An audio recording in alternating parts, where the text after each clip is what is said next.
have the Ayatollah of fantasy rock and roller with us today, Adam Rank. How you doing, Rank? They look great in person, and I just can't wait till next year where we can pack it full of 25,000.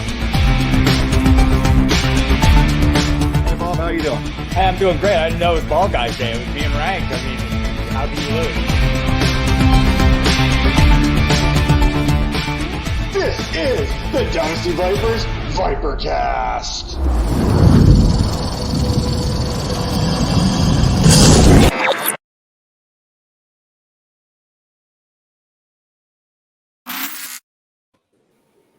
Hello and welcome back to the Vipercast here, and we are presented by the Fantasy Points Media Group, and now it is time to go behind the grind.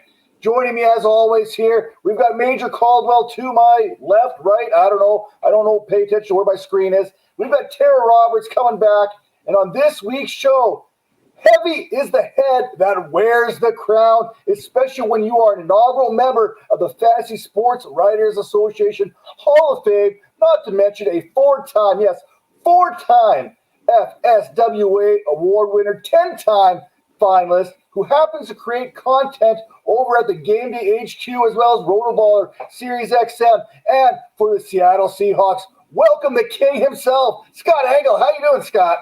Good. That's a great opening. I mean, your produced opening along with that kind of intro. It's like, I'm humbled, I guess. Well, I tried to hold my breath and talk at the same time, so I'm trying to catch my breath now. So the color's starting to come back in my forehead a little bit. We went a little bit pink there, a little bit of red, but now we're starting to come back down here. It's always important to get that good introduction out of the way. So I'm going to ask you, though, if you were to introduce yourself, maybe you're coming down to get that 5th Fantasy Sports Writers Association award. Maybe you're coming in to close the 9th inning for the New York Yankees. And sorry, you can't be the sound man here. No Mariano Rivera. Maybe you're going to be a luchador in the WWE. I don't know what you're into, but what is that theme song? What's that intro music to bring the king down to his ring? Probably Down with the King by Run DMC. Oh, yeah, baby. I love it. Yeah. You can't go wrong with that. But now I got to know. You got that. That's a good hype music. That's a good intro. But now I got to know. What is that guilty pleasure song on you? Is there a little Lady Gaga going on that iPod? Or what do you got? What's that guilty pleasure? That's something that you don't want to admit that probably there. You kind of did. I'll openly admit that I listen to all kinds of music. It's my YouTube shuffle will have, or my Amazon shuffle will have all kinds of things of it. One minute I'm listening to old school hip hop, very rarely known act note called Deanie. The next minute I'm listening to Motley Crue, and then Mariah Carey, who's probably my favorite artist, period. Then some ZZ Top, then Lionel Richie, maybe some System of a Down. I'll be all over the place. A lot of things that people consider guilty pleasure musically probably on my iPod. It's I'll just play all different kinds of music all day. But I probably have to say that like Run DMC, Mariah Carey, probably up there into all time favorites. But I love a lot of rock and roll. I saw the Foo Fighters at Citi Field. They were fantastic. So I'm all over the place. I even listened to Toby Keith for a spell at one point. Wow. Love it. Maybe can we go to singing a little Mariah Carey for us? I can't hit that note. I'm about to say, let me cover my ears real quick. Yeah. Yeah, let's. It's more if you wanted me to just do something like 2 years ago, a friend of mine asked me to say some MC rhyme, so I said this rhyme I'm about to say. The rhyme was deaf and it went this way. I probably got the whole Run DMC catalog in my head. You get some Nice. horns. And I was a fan before Walk This Way too. Oh, now he's off. Now let's talk about little Scotty from Brooklyn out there playing stickball. When you were a youth, did you play any sports? And if you did, what was your favorite sport to play? I grew up in Flushing, Queens. My dad, rest his soul, made me into a big sports fan. when I was growing up in Queens, I didn't play any organized sports, but I always played after school with my friends every day. And the big thing for me, whenever I had good grades, was my father worked in the post office right across the river from Shea Stadium. And I was just a huge, huge Met fan growing up. If I got a good report card, my reward was going to a Mets game.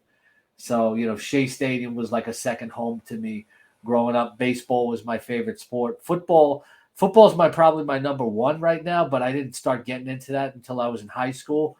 And but the NBA really shaped my journalism career, because when I was in high school, I was this huge fanatical Knicks fan. And somebody told me that the school newspaper had free Knicks tickets. So I ran down to the office at Thomas Edison High School in Queens. And they told me, well, you just can't have the tickets. There's a press conference attached for high school sports editors. You have to write a story in order to go. And I said, I get to go to a press conference too? I said, fine. So I went to the theater at Madison Square Garden, and I wrote a story about the press conference and the season preview of the Knicks. And I won the New York Knicks High School Sports Writers Award. And that said to me, I may have a career path here. So growing up, it was about the Mets and the Knicks. For me, first the Mets and then the Knicks. I was always a big sports fan. When I found out that I probably wasn't going to be a professional athlete, I probably realized that by the time I was 10 years old, I used to do just a lot of voracious reading. I used to go around the corner to the newsstand and get either sports magazines or rock and roll magazines. So I was either reading about sports, or I was reading about classic rock at that point. And that the more reading I did, the better I became a writer. And I had no idea I had that kind of potential until I won that award. Real quick, give me your top Met, your top Nick, and your top Seahawk. Of all time? Yeah, your favorite of all time. My favorite of all time. One of each team. My favorite Met is 1 and 1A. Tom Seaver finally got his statue. And 1A is Doc Gooden, the prettiest pitching motion and the greatest curveball of all time, and a hell of a nice guy. The Knicks, Bernard King. When I won that high school sport, I used to be this fanatical fan that would hang outside Madison Square Garden and talk to the players. So I actually became friendly with Bernard King, and I went to his basketball camp at one point. And Bernard was my favorite player of all time, the nastiest turnaround jumper you'd ever see. How he's not on the NBA's all 75 of all time is ridiculous. It's just ridiculous. And the Seahawks, it was Russell Wilson until he didn't want to be in Seattle anymore. So I'd probably have to say I might be saying Richard Sherman now, because Richard to me was always a Seahawk, and he was the fun face and mouth of the Legion of Boom. I've interviewed met just about every sports athlete I've wanted to. The one guy I haven't interviewed yet that I want to is Richard Sherman. Oh, that'd be a great interview. I want to interview Richard. I think it'd be a lot of fun. And I just have so much respect for everything that he's accomplished. So speaking of accomplishing great feats and whatnot, back in 2010, you officially became the king. And that kind of moniker kind of stuck with you. Now, I got a two-part question here, but I want you to explain here how you became the king in 2010. The older people will probably get this, because my producer at the time, my original producer Mike on the Sirius XM Fantasy Channel, I was the first host ever on the Sirius XM Fantasy Channel when it launched in 2010. I did the morning show, so I'm saying I was the first host because the day the show launched, I was the first show on that day. And my producer just loved like 80s sort of, pop culture. And there was this old Mel Brooks movie called History of the World Part 1, in which they kept saying he played the king, and he just kept walking around saying, "It's good to be a king. It's good to be a king." So whenever I would introduce myself, my producer would say, "It's good to be the king." And he started calling me the king of fantasy sports. And you can't create your own nickname. That's not cool. So, I had other nicknames in college like Scott LaRock, Pippin, Scotty Too Hottie. There was my DJ name, Scotty Love. But the king ended up sticking. Yes. I think Scotty Too Hottie should have stuck, but it's the King is okay, I guess. only if Scotty can bust out the worm like Scotty Too Hottie from the old WWE there. Now that would be something I'd pay to see. I mean, Scotty just gave us the Run DMC lyrics. I'm pretty sure he can do a worm. I think that's easy. Easy money. I'll put him money on that one. Maybe a moonwalk. So we've already talked about two kings. We almost talked about a Prince of Pop right there, but you got Scott Engel, the king. You've got Bernard King. But who is the best king, past or present? We talk about how heavy the head is that wears that crown, but who is the greatest king of all time? The greatest king of all time. Who has a nickname? People will say LeBron. I might put in a vote for NASCAR's Richard Petty. He has a pretty incredible record of success. Well, I'll accept both of those answers, but I'm going to go with Simba, the Lion King. Okay? You know what? I rethought that. Can I change my answer? Absolutely. How about the Burger King? Hey, we'll let that go. The Burger King Can't beat that. You can't beat Yes. that. You can't beat a Whopper. Come on.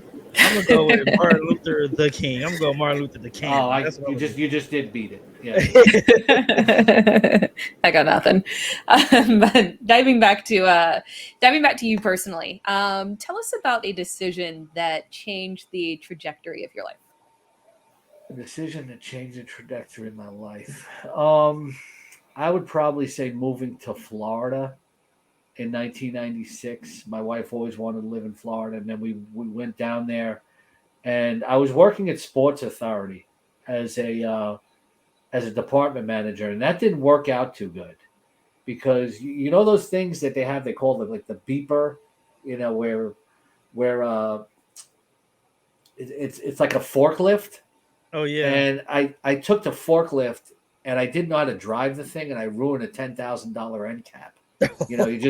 I crashed into this Speedo display, and you watch the whole thing crumble like a movie. Like, what do you have against Speedo? Boom, and there was smoke anywhere. Like, we just paid $10,000 for that. Well, in your defense, I've ran a couple of those walkie stackers, and if this is what I'm thinking, I mean, those they're touchy. I mean, the controls on there are really touchy. I mean, you got to know what you're doing with those walkie stackers. Yeah, well, that didn't go so well. I had a career in sports retail, which I really enjoyed, but not that moment. So I was looking for other work, and in the Sun Sentinel, there was an ad for Sportsline that they were looking for various positions. So my wife helped me get my resume together, and then we went down to a print shop, and I faxed my resume in, and then I got a call from them because at the top of my resume, I used to write for a publication called Inside the Seahawks, and they found that interesting because the guy that was running the newsroom at the time was a former Seahawks beat writer, the late Mike Kahn, and he called me in for an interview, and I got a job in the newsroom at Sportsline USA in Fort Lauderdale. The first 6 months didn't work out so good, but then at the beginning of my second year, they said, you know what? We think that you have some promise. We don't want to get rid of you. We're going to move you into a position where in the morning you're going to be working for a betting site, in the afternoon you'll work in fantasy. After 6 months, if you're doing well, you can pick either side that you want. If you're not, then we're going to have to review things again. Rick Wolf was the one that said that to me.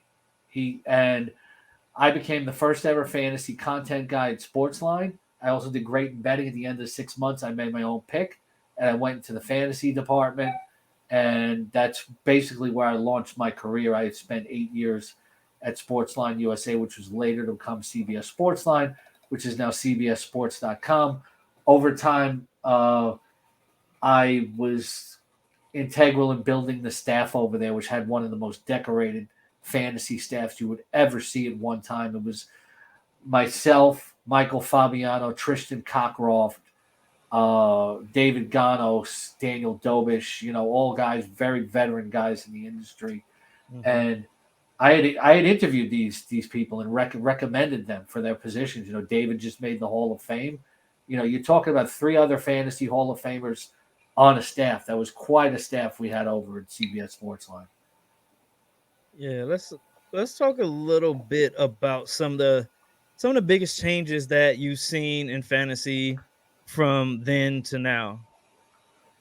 Uh, Biggest changes from say the late '90s until now is when the industry first started, the mom and pop sites kind of dominated, like the small independent sites. But now everything's pretty much ruled by the major players in fantasy, and I think it was easier to get back in the industry right now in a full time job.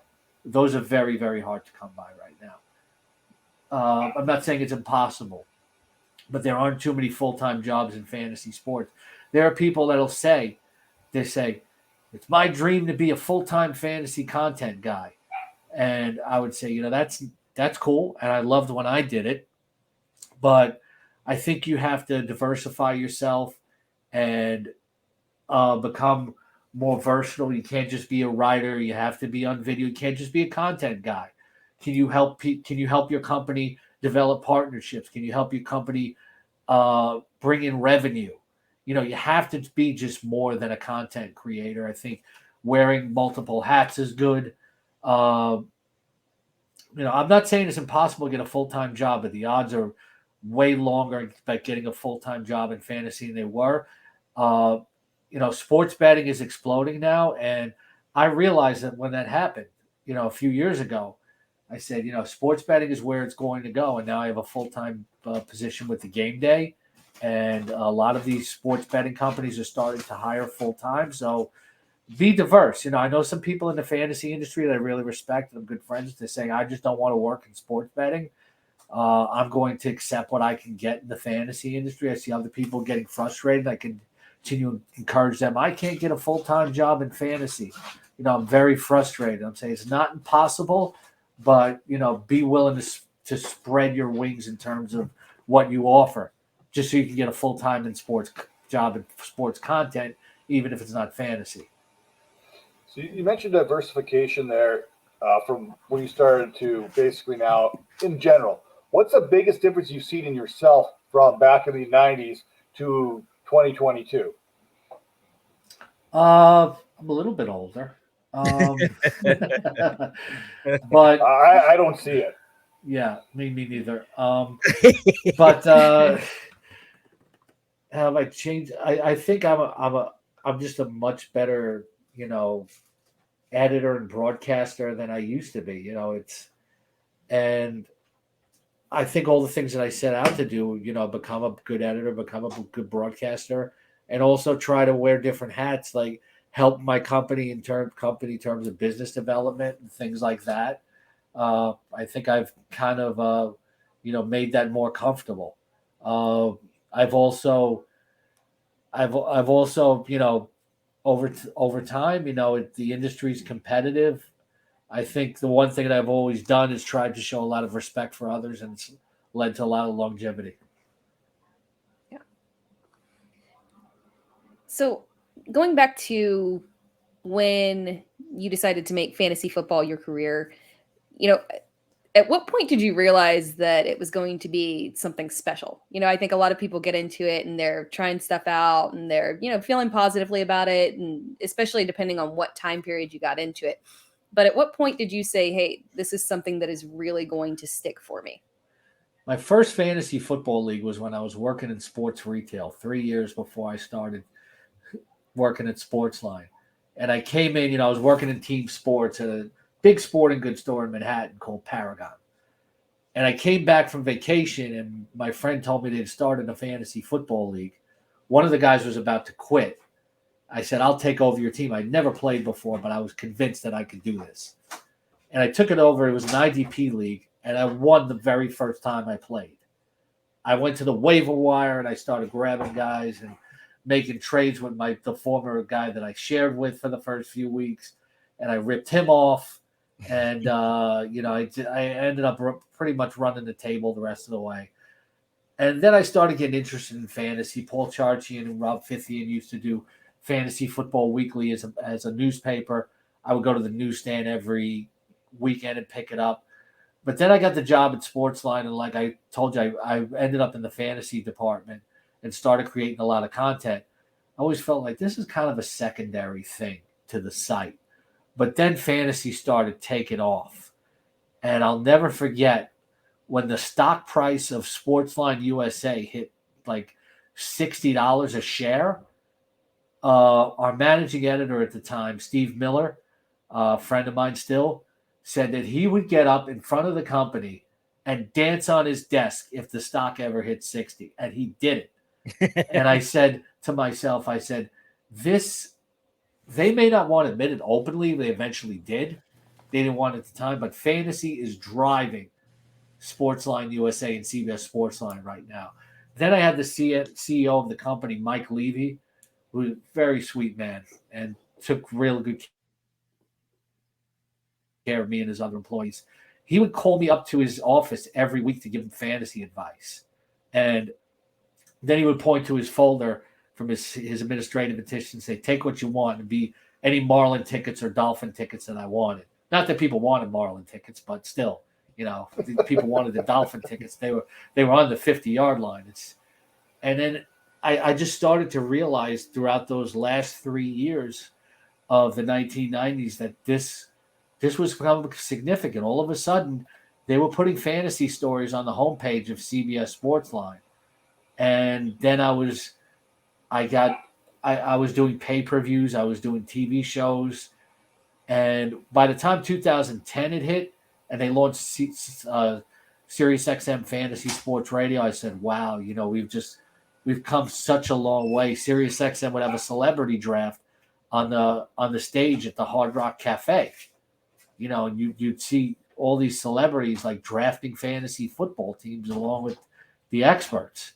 And I'm in a league with like George Wendt from Cheers and a guy from Alice in Chains, and The Miz. And now everybody who's anybody plays fantasy football. They used to say you were a geek if you did it. Yeah. Now you're a geek if you don't do it. All right. Because I get credentials for the Mets, which I really appreciate. I've become very friendly with a lot of players because every Major League Baseball clubhouse has a fantasy football league. Major League Baseball players love playing fantasy football, and celebrities love to play fantasy football. It's become a national pastime. Well, I don't know how that Steve Miller dance went down, but please tell me he queued up some Steve Miller band when he got up on the desk and started dancing, because anything else would be, I don't know if I can go on any further if he didn't dance to the Steve Miller band. I don't remember exactly what it was, but it was just the most fun thing watching the whole company crowd around his desk outside the office, and he just got up and danced, because that was the sign that that Sportsline was here to stay. And I'll always value those years, at the start of my career, because I was part of something special watching that company grow. But now I'm at the game day, and I'm very, very happy. This is a sports betting company that's really, really on the rise. A lot of top professionals over there. Great sports betting and fantasy content, and I'm very happy to be a part of it. So we've talked about fantasy football is not just a 6-month thing anymore. It's a year-round type thing. I know yourself, you get into some baseball there, some NASCAR writing, this and that. What does a typical in-season versus off-season looks like? And do you ever get a chance to recharge? Probably not, and I should take more time off. I'm just constantly going. It's, I just have this motor and where I'm just always going with something. I feel weird if I take a day off and I don't pay attention to something sports line. It's like I almost don't.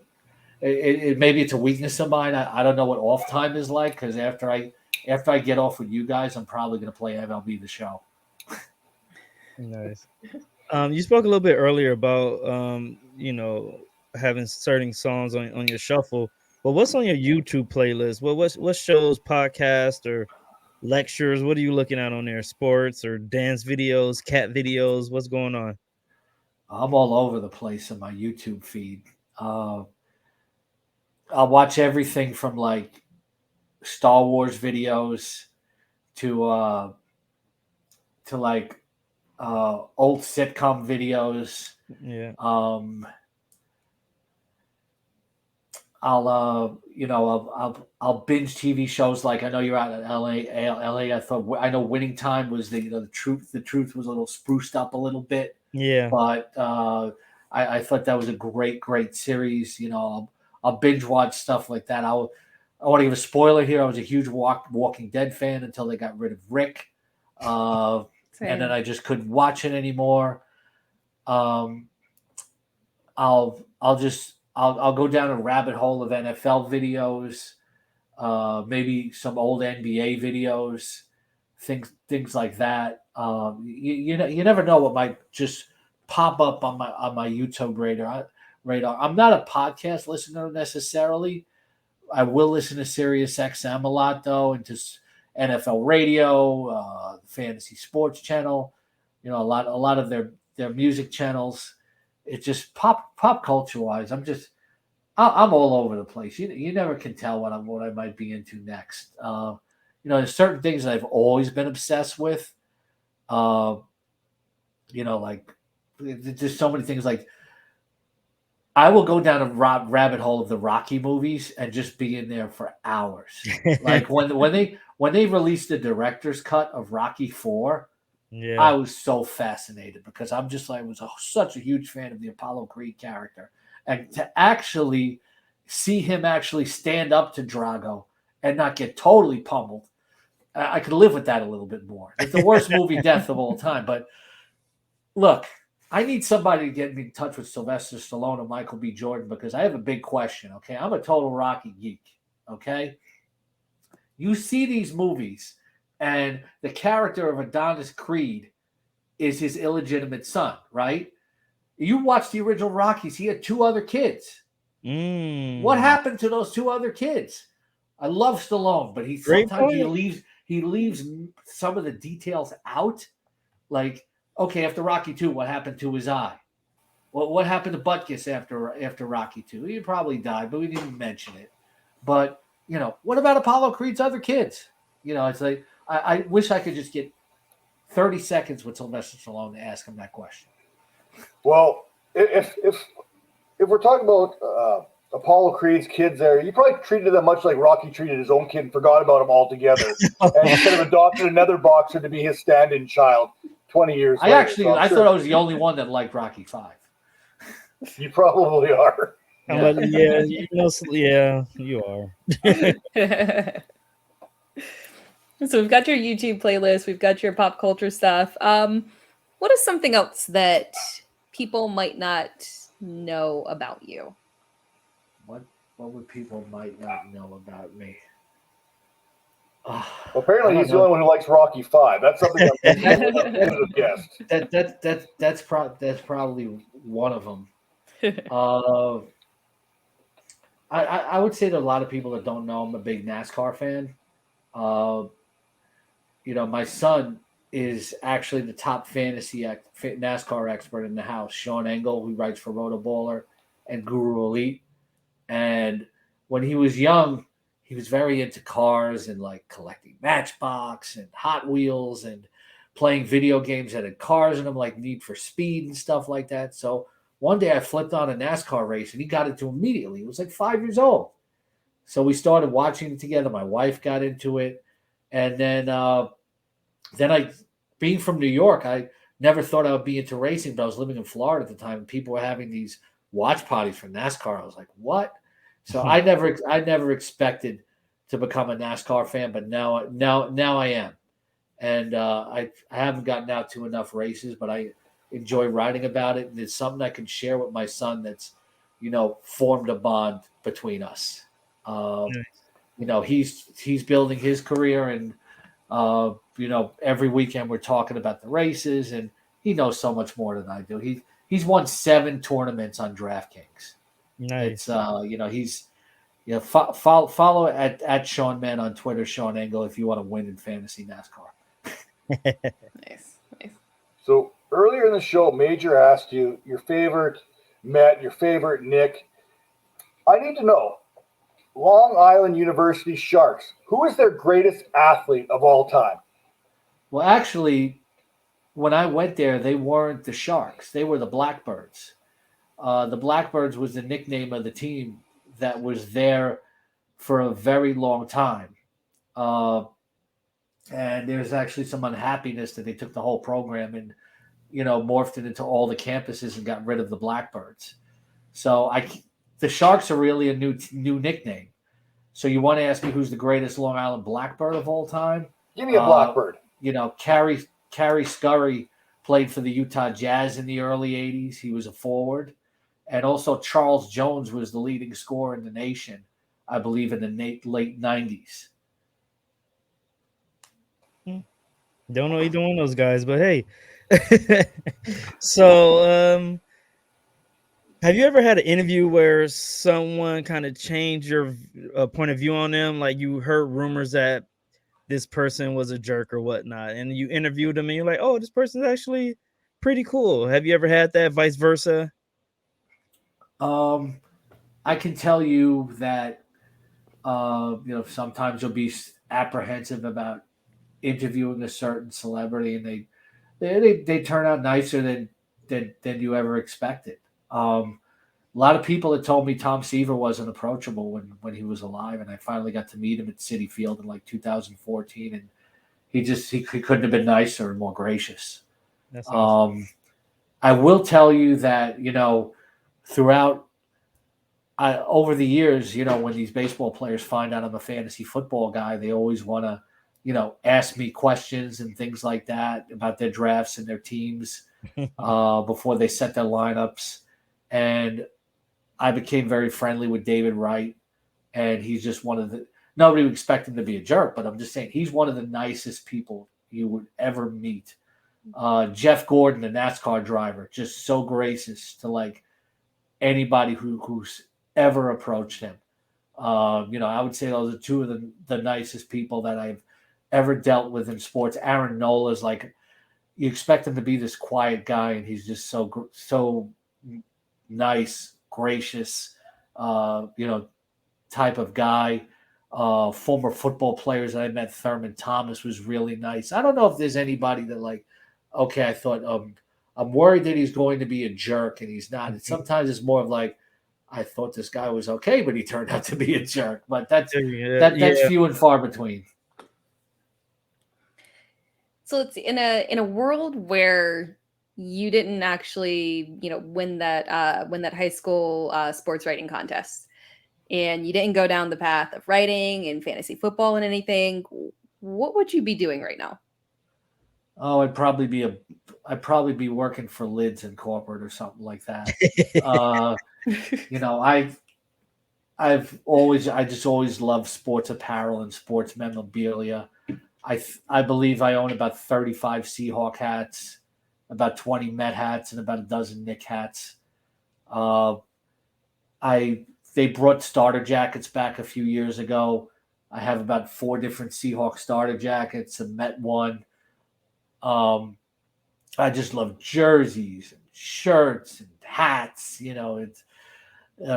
went for a drive as a family, like upstate to Poughkeepsie, and they had this store called the Pro Image, and just my wife and my son were shopping around for an hour and a half, and I was still in the same store just looking around, just because I love sports merchandise so much. I would always find a way to be involved in sports. Before I got into sports writing full time, I was always working in sports retail at sports stores, selling, like I mentioned, Paragon Sporting Goods was like, it's right off Union Square in Manhattan, and celebrities would come in all the time.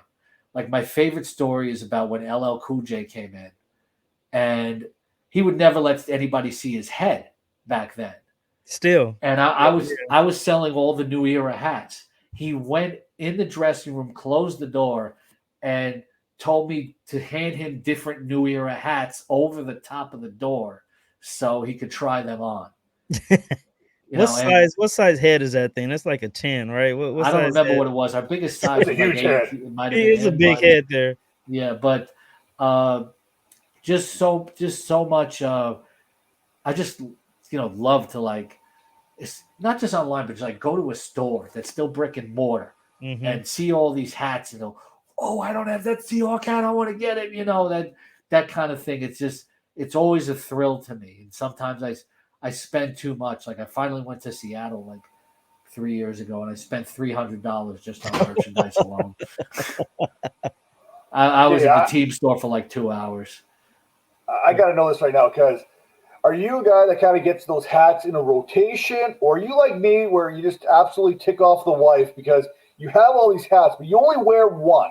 Like, I've got my one hat that I wear. I got my cowboy hat that I wear too, but I've only got that one hat that I wear all the time. I've got hundreds of hats here, but I only wear one. I do have a bigger collection than what's wanted, but I have. Okay, this hat is for this type of weather. This hat is for this type of mood. This is for the hat is for this time of year. I think my biggest prize hat is the Super Bowl 48 Seahawks Super Bowl champions locker room hat. But I hardly ever wear that because I don't want anything to happen to it. But I have all types. In fact, this hat I'm wearing looks like a normal driver's hat, doesn't it? Yeah. Well, this is New Era. Okay. And this is a Seahawks hat. Oh, wow. That's cool. Yeah. Okay. Yeah.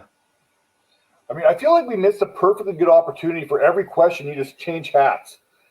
I can do that. I mean, we all have to plan this next show. Just kind of like bring a bunch of hats, and every question just kind of flip the hat over. Yeah, and my family's supportive of it. Like the holidays, they'll always buy me hats. Like I have a Seahawk hat that's actually lighted around the logo and the lights flash. It's pretty cool. That is perfect. But I got to know here, because we've all learned things through fantasy football, but what has fantasy football taught you about yourself? That has what taught me about myself. That really anything's possible if you can put your mind to it, and that you can turn what you love into a career. I wasn't always confident that could happen, but it's also taught me resiliency because there were times in the industry that I had to look for a new position, but I was never without a job for an extensive period. So I think it's taught me a lot of resiliency. Well, that's good. I mean, we all go through that kind of period of time there when we talk about fantasy football, and you talk about this grind. I mean, it's not forgiving. Some people, yeah, it's okay. I got this. Oh, here's that full-time gig. It works out really great for all of them. But then there's some that are out there and they're grinding away, trying to get that paid gig. Maybe it happens, maybe it doesn't, but they're out there all the time. And it's kind of iron sharpening iron type of thing. And that's kind of what you kind of mentioned there a little bit is it kind of taught you that you're resilient, regardless of what's going on around you. You keep putting the work in, keep working hard, it's going to pay off somewhere down the line. Yeah, and this is not to be critical of anyone, but to try to be helpful. There are a lot of people who think I can do that because I play fantasy football, I win my league, and if I read, I can write. If I listen to the radio, I can also be a broadcaster. And I've had many people try to get into the industry. I've helped them try to get in the industry, and they'll quit, after a few months because they don't realize the work that goes into it. To be a writer, you have to have a certain level of journalistic competency. It's not as easy as it looks to broadcast or write. I'm just saying, if you want to go into the industry and you haven't done that yet, it becomes a real job. But the thing with fantasy is compared to other jobs, I never lose my love or my zest for it. That's the thing. That's the difference. And there are people who just like, I didn't realize it was going to take this much work. I have to redo my article. I have to post it on WordPress. When I got on Sirius XM Fantasy Sports Radio, Matt Deutsch and Rob Tuzet taught me a lot there because I didn't realize how challenging doing a national radio show was. It's not just you get on and talk, and you guys know this. You have to be prepared. You got to be on point. You have to follow formats. There are reads and everything. It's a lot more. It's like when I was doing a morning show for 6 years, it was a great time. I probably never had more visibility than I did at that point, but it was also more pressure than anything else. Of course, I never take anything for granted that I do professionally, but you have to realize that this, at the end of the day, this is still a job. Yeah, I like that. I mean, Tara, we've had some opportunities to get on XM radio. I mean, it's one thing to be where you can see the person talking. I found the most challenging is those phone interviews where you can't actually see the person you're talking to, and you're trying. For me, I like to judge your reaction. I like to see how you're reacting to what I'm saying. When you get on the phone and you're doing those phone interviews, I mean, I talk fast to begin with. I don't read well. I don't write well. And I don't speak well. So when I'm on here and I can't read someone's reaction, I mean, it starts to ramble on as quickly as possible. And you feel like you're trying to catch your breath. And sometimes you don't think you're going to catch your breath. I mean, I think that's one of those challenges when you talk about a nationally syndicated type radio show, being able to kind of control all that and deliver at the same time. Yeah, there's a lot that goes into being a host. You have to balance. You have to balance a lot. But I would never want to discourage anybody from getting into the industry. I'm always glad to talk to people and help them and advise them. If they want to hear my advice, I appreciate it, because if I can make the road easier for somebody than myself, I'm glad to do it. But like I said, people looking for jobs in this industry, sports betting is the way to go right now. And like I said, I'm very glad to have hooked on with the game day. Good buddy of mine, Tim Heaney. We were friends in the industry for years. He's my managing editor over there, and it's just very professional environment. And I'm getting to both do betting and fantasy, and I'm having a good time. You mentioned helping people out within the industry and helping them getting started. I think that goes to relationships and how important they are in being able to progress in the industry. So, are there certain people that you look to as those people that helped you along the way? I would have to say my late great journalism teacher, Ernie Palladino. You can check out his book on Lombardi and Landry about the early history of the New York Giants. I strongly recommend it as a good read. May he rest in peace. He taught me a lot of the rules that I would know as a journalist, and my approach was always to look at football first and then apply it to fantasy.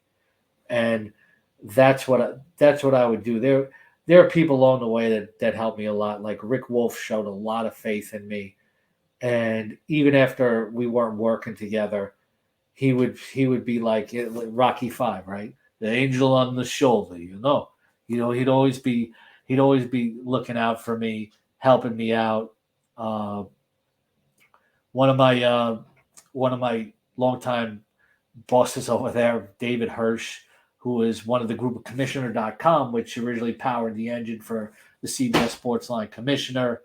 He's always been a great advisor to me. There are always people in the industry that I can turn to, when I have a question about where I should go next career-wise. Do you think this is a good move? And I have friends I can bounce that kind of stuff off, that have been in the industry for a long time. Well, being in the industry as long as you have, I mean, there's going to be all kinds of advice. You've delivered a lot of advice for people that are watching the show right now, those who are trying to get their foot in the door, those who are doing work right now as well. What is that one piece of advice that you would give everyone or anyone or no one, I don't know, about the fantasy football industry, trying to make it, trying to break it, that one tried and true method that you feel is probably the most important? And then on top of that, if you could answer this next question, what is the one piece of parenting advice that you listen to? Because it sounds like you did a pretty good job getting the little guy there involved in NASCAR way back when. And that turned into his career later on down the road. Yeah, as far as like the advice career-wise, I would go back to what I said is try to be as versatile as you can. Keep an open mind. If it doesn't happen for you full-time, you can balance a few jobs in the fantasy industry. Like I believe Tara Wright, works for a few sites. So, that's another way to get it done. Be open to sports betting. Know where the industry is headed. As far as parenting advice goes, I don't think I've ever been asked that question. It's something that comes natural to me. My son is my favorite. He's my favorite person in the whole world, and it just comes natural to me. You gotta listen to your heart. When it comes to parenting, and always you want to have a better life for your kids than you had for yourself. You've already inspired me. The youngest one that's here is a massive car fan. He's too obsessed with cars, loves cars, and I think I'm going to turn on NASCAR for him. He'll enjoy that. You take him to a race, yeah, he'll love it. Like even if you take him to like an IndyCar race, he'll love it. Like my son's 28 now, but it's it was born out of that. He just loved like car video games and collecting cars, and we'd be on the highway and he'd just like identify every car that was like going by, and then always picking out sports cars. Oh, there's Lamborghini Murcielago, things like that. And he liked it right away. He was like 4 when I put on his first race. If kids love cars, they'll like NASCAR. Yeah. And then you'll probably get into it more than you expected, because a lot of people just go, oh, it's a million left turns, right? Yeah. First off, you never watched a race on a road course because there's right turns, okay? Secondly, there's so much, when you sit back and you give the sport a chance, there's so much strategy and so much detail going on that you've never thought of, that I never thought of until I started watching it. And then you can play fantasy on DraftKings too. It makes it even more fun. Yes, exactly. Now I can finally use those tickets, enter all the NFL contests to win the tickets for other sports. Well, you know what? I think I can get down with the NASCAR because my whole life I've been a Zamboni driver, so I've been doing nothing but right-hand turns. So the left-hand turns, it'll be a little bit different for me, but I think I could adjust to that. And I am grateful that you were able to come on the show here today, share a little bit of your story, share a little bit about the fantasy football industry from way back when to where we are today. And Scott, so thank you again very much for stopping in here. If you're watching this, make sure to catch us on, if you want to listen to this without me looking at my face, Apple, Spotify, Stitcher, they're all there. Tara's doing some good things just about everywhere right now. Fantasy Alarm, Dynasty Vipers. I mean, you name it, that's where she had Fantasy Pros. And Scott, you got the Game Day, you got Rotoballer. I mean, your resume speaks for itself. I think there's The Athletic in there. CBS, you kind of mentioned way back when. I've been the fantasy writer for Seahawks.com since 2012. Seahawks writer since 2012. Fantasy. What is a fantasy writer for as an NFL team exactly? Basically, I do a column every week just talking about, who to start and who to sit. And then it goes around the league, but there's also a sharp focus on Seahawks players as well. The Seahawks have always been known for embracing the fans, the number 12, obviously. And, they were very smart about it. They realized in 2012 that they wanted to have fantasy content. And Michael Fabiano, who's a friend of mine, was working at NFL.com at the time. And they contacted me and said, we want somebody to write fantasy for Seahawks.com. And Mike says, I got the guy for you. And he put me in touch with them. So I write weekly fantasy columns starting in July. If you go to Seahawks.com, you go under News, Fantasy Insider. It's my whole page and whole archive of my fantasy content that I've done for the Seahawks for the last 10 years now. Well, if this was a fantasy show, it'd be presented by Fantasy Points Media Group. Head over to fantasypoints.com. Get that subscription today. Enter promo code Vipers22. Get 10% off. And if I'm looking around here, I'm going to start Scott. I'm going to start Tara. I'm going to sit Matt Donnelly. And this has been the Behind the Grind, and we'll see you next time. Take care now.